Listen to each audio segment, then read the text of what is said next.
Hey guys, Erica with a K here. Today's video is going to be on my new favorite lashes.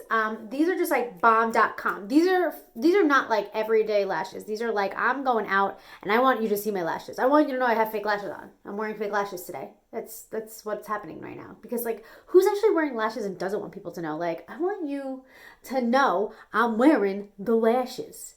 So anyway, it's the lashes that I'm wearing today, and they're from Amazon. So if you guys want to purchase them, I will have them linked in my Amazon affiliate link. If you guys shop through my link, of course, you guys are supporting my channel.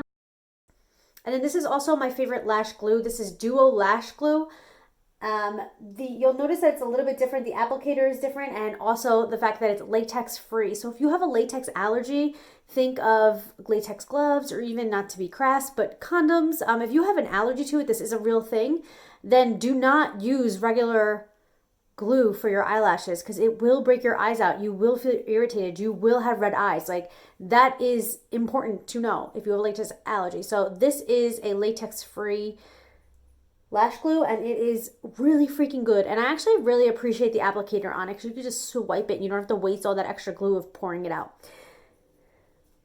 All right, guys, and then this is the final look. I hope you guys like this video. Thank you so much for your love and support. Please don't forget to like and subscribe if you haven't already, and I hope to see you guys on my next video. Until next time, work hard, dream big, eat cake. Bye, guys.